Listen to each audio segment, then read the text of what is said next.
Welcome to Console Crapshoot, where we spin a wheel to play a random video game on original hardware. We've been stuck in the 32-bit era of video games for the last few episodes, so let's see if we can change it up this time. Oh, wow, and we are going to change it up. We're going to play the original Game Boy today. Haven't played that one yet. That's actually the last one on the wheel that we've never played. 511 games on this wheel. Nintendo World Cup.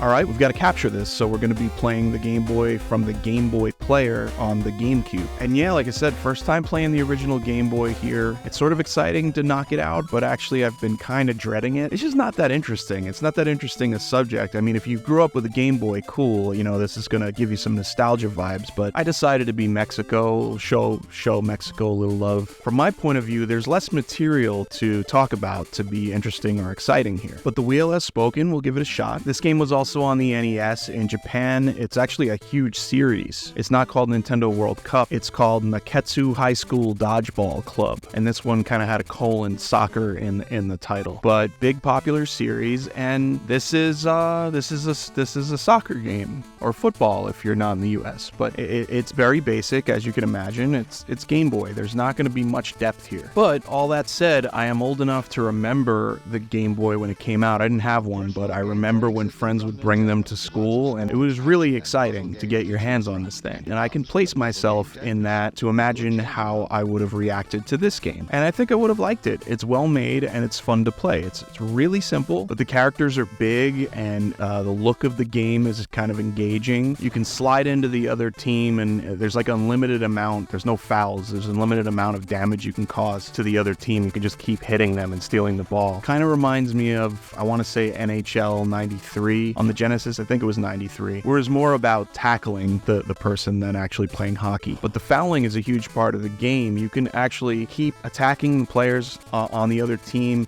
to the point where if you do enough damage to them, they'll just be knocked out cold. I didn't realize this. You could actually do it to multiple team members where you can have like 4 guys on their team all knocked out cold, and they're gonna lie like that until the end of the half, I believe. So you can have like a 5-on-1 game basically if you really go nuts. You get some power shots, so like a limited amount per game, and it's different on how to pull those off for each team. There's enough variety here. Every team plays a little bit differently. Every team looks just a little bit different. Every team's stadium, like their home turf, is slightly different. There's snow ones and stuff. The Japanese one has rocks on it for some reason. They don't remove the rocks from their soccer field, so you just trip on them. That's not ideal, but it's cool to see that kind of variety in this little Game Boy game. You can choose how you want your teammates to act, like what kind of behaviors you want them to have, depending on the strategy against that team if they're a difficult team. And that's it.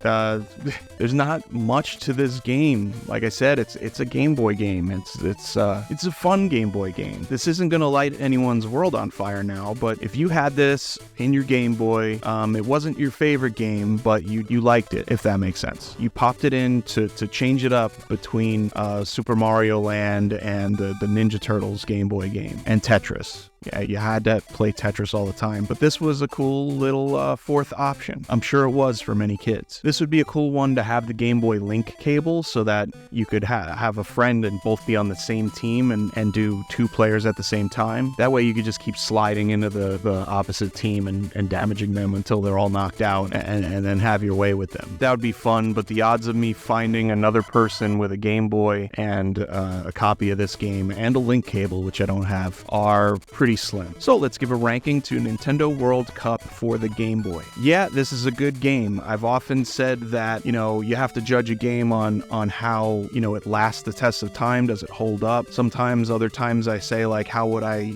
put myself into the time from back then and the technology from back then. I think both ways of judging a game are valid. You shouldn't go with one or the other. You should really mix both of those. And I think saying all that, taking into account, the time that it came out and the system it came out on, it's fun to play. It's actually not bad to pick up and play. And As spoiled as I am now, it's kind of painful to pick up a Game Boy and play a Game Boy game, but this was not. So I have to give this a 3 out of 5. It's good, it's fine, I dig it. We've played much worse games that came out much later on much more powerful hardware. This doesn't set out to accomplish much, but what it does set out to accomplish, it accomplishes. This game completes the assignment it was given. So yeah, I feel good about the 3 out of 5. Okay, I was dreading Game Boy. We got it out of the way finally. Wasn't as bad as I was worried about, but I am gonna dread it coming up again. I definitely don't want Game Boy coming up 2 weeks in a row. Handhelds are rough for me for some reason. But that's the wheel. We are but servants to its will, and I await what it has in store for us next week. Looking forward to it. Hope you guys will be there, and see you then.